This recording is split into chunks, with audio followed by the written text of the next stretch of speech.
Hello dear students, A to Z series को आगे continue करें तो हमारा नया जो टॉपिक है, जो चैप्टर है वो है अर्ली वैदिक एज। इससे पहले हम लोग स्टोन एज कंप्लीट कर चुके हैं, इंडस वैली सिविलाइजेशन जो है वो कंप्लीट कर चुके हैं। तो अब नेक्स्ट बात करने जा रहे हैं हम अर्ली वैदिक एज। अब अर्ली वैदिक एज मैंने आपको क्लासेस में जैसे बताया था कि अर्ली वैदिक एज, लेटर वैदिक एज, दोनों के दोनों वैदिक एज आगे फर्दर टू पार्ट में डिवाइड हुआ।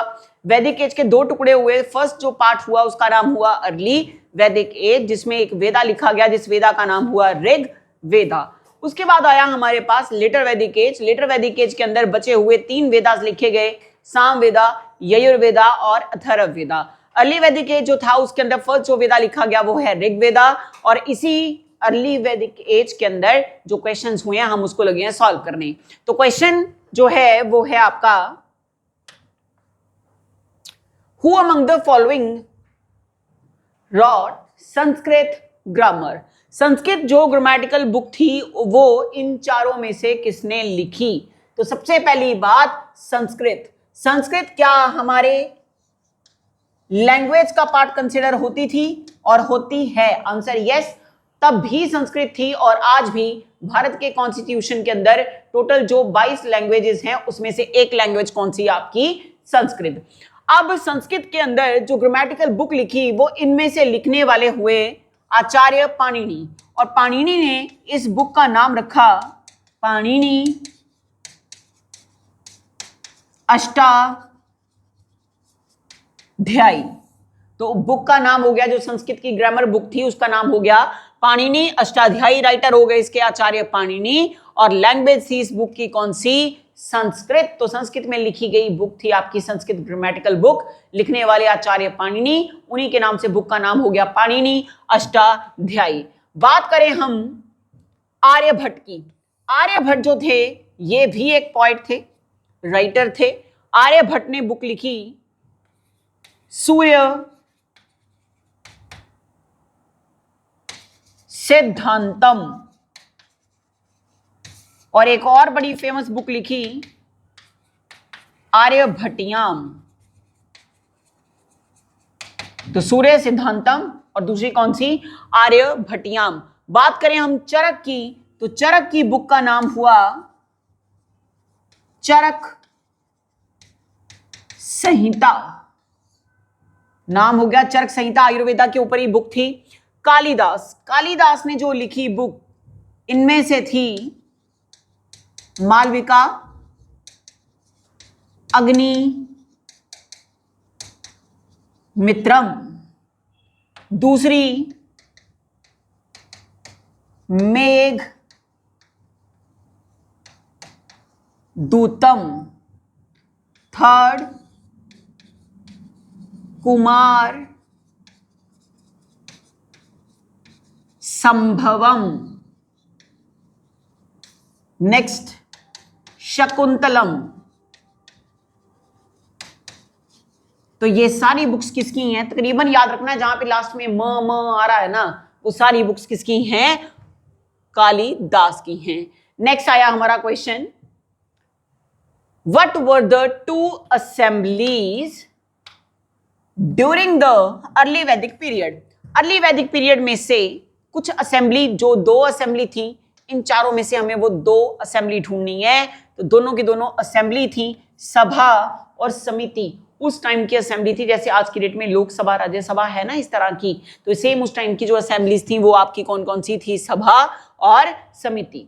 नेक्स्ट क्वेश्चन आया हमारा, who is held as the god of medicine by the practitioners of Ayurveda. Ayurveda के अंदर जो प्रैक्टिशनर थे उनमें से किनको बोला गया गॉड ऑफ मेडिसिन? बहुत इंपॉर्टेंट क्वेश्चन है, और आंसर है आपका इसका सी, आचार्य धन्वंतरी। धन्वंतरी को कंसिडर करा गया गॉड ऑफ मेडिसिन, और इन्हें ही कंसिडर करा गया गॉड ऑफ हर्ब्स। हर्ब्स मतलब जड़ी बूटियां। अच्छा, अब बात अगर हम करें सुश्रुता की। सुश्रुता जो थे ये कौन थे? तो ये थे एक फिजिशियन, एक वैद्य थे। कौन? सुश्रुता। इन्होंने जो बुक लिखी थी वो इन्हीं के नेम से थी, सुश्रुता संहिता। ये भी एक वैद्य थे, वैद्य मतलब फिजिशियन थे, धन्वंतरी की तरह। इसी तरह से नेक्स्ट आ गया च्यवन। च्यवन ज्यादा इंपॉर्टेंट नहीं है, आप इसको छोड़ सकते हो। चरक, चरक की बुक का नाम मैंने बता दिया आपको। तो ये कौन थे चरक? ये भी थे एक फिजिशियन, मतलब वैद्य थे ये भी। तो इनकी बुक का नाम हो गया चरक संहिता। नेक्स्ट आ गया which river has no mention in Rigveda. बेटा जितने स्टार लगा सकते हैं उतने स्टार लगा ले इस क्वेश्चन पे, इतना मोस्ट इंपॉर्टेंट क्वेश्चन है ये।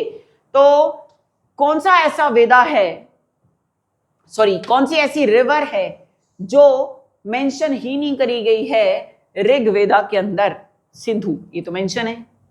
सरस्वती, ये भी मेंशन है। यमुना, ये तो मेंशन है। और ये यमुना तो 3 टाइम्स मेंशन करी गई है ऋग्वेदा के अंदर। तो बची कौन सी? पेरियार। और ये पेरियार है कहां पे? आंसर केरला। सिंधु जो है इसी को नेम मिला है इंडस। और यहां के लोग, मैंने आपको बताया था कॉटन को इन लोगों ने ग्रो करा था, सिंधु की वजह से ही कॉटन को नाम मिला था सिंडोन, SINDON, जो हमने लास्ट लेक्चर में बात करी थी।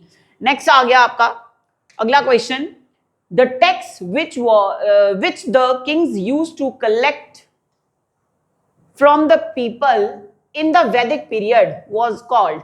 वैदिक पीरियड के अंदर वो टैक्स जो किंग कलेक्ट करते थे वो टैक्स कौन सा था? इन चारों में से तो ये टैक्स था आपका मोस्ट इंपॉर्टेंट टैक्स, बाली टैक्स। बाली टैक्स जो था, इसका मतलब क्या था कि आपकी जमीन के ऊपर जो भी हो रही है प्रोडक्शन, उस प्रोडक्शन में जो भी टोटल प्रोडक्शन होगी, उस टोटल प्रोडक्शन का 1/6 पार्ट जो होगा वो आपको देना पड़ेगा in the form of tax. और कौन सा टैक्स? बाली tax. Next question, battle of, again most important question, battle of 10 kings, 10 राजना वॉर। और ये इसे ठीक कर लो, ये है DASRAJANA, 10 राजना। बैटल ऑफ 10 राजना war is mentioned in which मंडल ऑफ ऋग्वेदा। ठीक, सबसे पहले ये तो बात आपको पता चल गई, क्योंकि ये भी क्वेश्चन पुट हो सकता है कि 10 राजना वॉर किस वेदा में मेंशन करी गई? आंसर ऋग्वेदा। ऋग्वेदा के राइटर, वेदा सारे के सारे लिखे हैं आचार्य व्यास ने, सिवाय अथर्ववेदा के। अथर्ववेदा जो है वो लिखा हुआ है ऋषि अथर्वा का। किसका लिखा हुआ है? ऋषि अथर्वा का। जो हमारा वेदा है सबसे पहले, वो वेदा है आपका ऋग्वेदा। ऋग्वेदा कौन सी एज में लिखा गया? आंसर अर्ली वैदिक एज में लिखा गया जो वेदा, उस वेदा का नाम हुआ ऋग्वेदा। ऋग्वेदा की लैंग्वेज कौन सी थी? तो आंसर आ गया आपका संस्कृत लैंग्वेज में लिखा गया था। ऋग्वेदा के अंदर कितने श्लोक थे कंपाइल जो करे गए थे? तो 1028 श्लोक थे ऋग्वेदा के अंदर। कई बार क्वेश्चन पुट होता है कि ऋग्वेदा में ओम कितने थे? तो अगेन आंसर आ गया आपका 1028।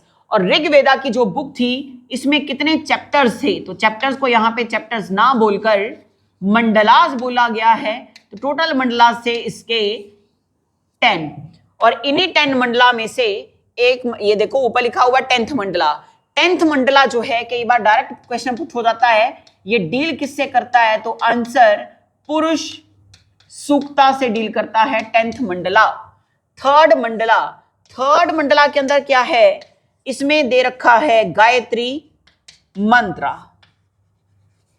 थर्ड मंडला के अंदर क्या है? गायत्री मंत्र। और इसकी देवी कौन है? सावित्री। नेक्स्ट आ गया 7th मंडला। तो 10 राजना वॉर आपकी किस मंडला के अंदर है? आंसर हो गया इसका सी। तो सी ऑप्शन, 7th मंडला के अंदर कौन सी मेंशन है आपकी वॉर? 10 राजना वॉर। तो 10th मंडला डील करता है पुरुष सूक्ता से। थर्ड मंडला के अंदर दे रखा है क्या? गायत्री मंत्र। और गायत्री मंत्र की गॉडेस कौन कंसिडर हुई? सावित्री। नेक्स्ट आ गया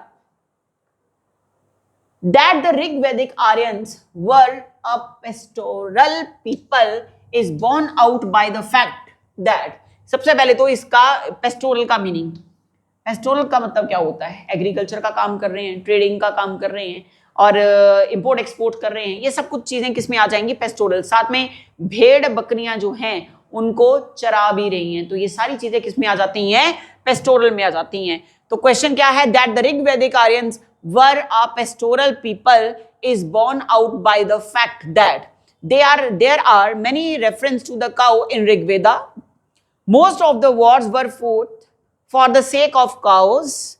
Gift made to priests were usually cows and not land. All of the above. अब बहुत बड़ी चीज है, कौन सी किस चीज की बात हो रही है? आर्यंस की बात हो रही है। क्वेश्चन पहले देख लेते हैं हम आर्यंस के ऊपर। पूछा जाता है कि आर्यंस का जो वर्ड बना ये कहां से निकला है, तो इसका मतलब है आर्य। आर्य का मतलब होता है जेंटल पर्सन। जिस जगह पे आर्यन लोगों ने स्टे करा भारत के अंदर, उसी जगह का नाम रखा गया आर्यव्रत। कई बार पूछा जाता है कि आर्यव्रत का मीनिंग क्या है, तो आंसर होली प्लेस। कौन सा बताया?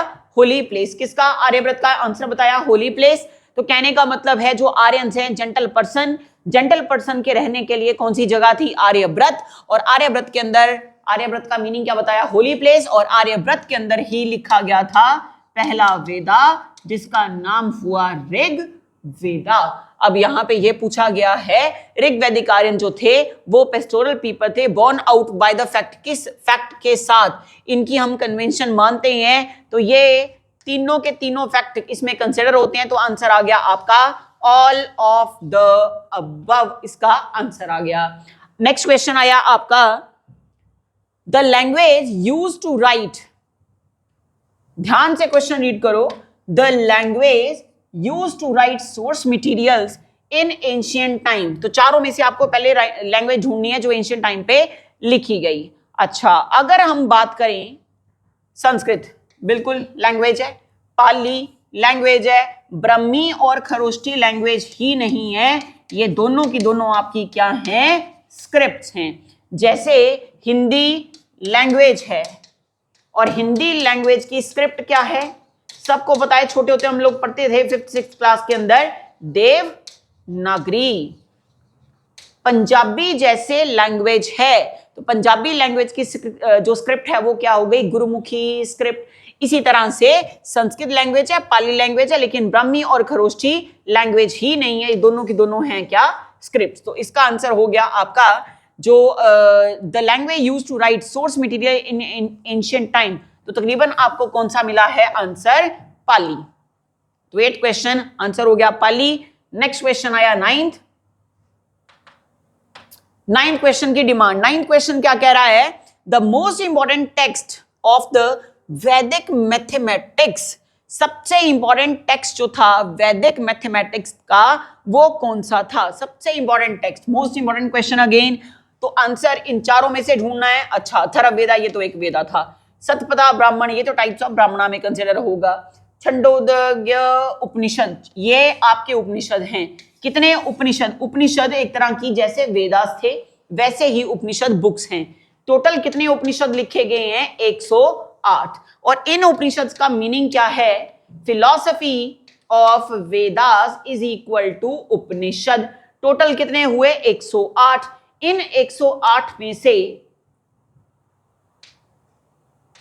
जो हुआ ओल्डेस्ट उपनिषद उसका नाम हुआ बृहद अर्यंका उपनिषद। इसी तरह से एक और उपनिषद हुआ, नाम उसका हुआ मुंडका उपनिषद। यह भी संस्कृत लैंग्वेज के अंदर लिखी हुई एक बुक थी मुंडका उपनिषद। इसी मुंडका उपनिषद से लिया गया सत्यमेव जयते, जो आज की डेट में भारत का है नेशनल सेंटेंस, ना कि नेशनल स्लोगन। भारत का नेशनल सेंटेंस क्या है? सत्यमेव जयते, जो कि उपनिषद से लिया गया। अब इसका आंसर आपका क्या हो गया? सुलवा सूत्र। ये सुलवा सूत्र है जो मोस्ट इंपॉर्टेंट टेक्स्ट मानी गई है किसकी? वैदिक मैथमेटिक्स से रिलेटेड। तो आपने कैसे याद रखना है? मैथ्स है, मैथ्स को सॉल्व करने की जरूरत पड़ती है, सॉल्व से याद रखना है सुलवा। ठीक है, नेक्स्ट आ गया क्वेश्चन नंबर 10।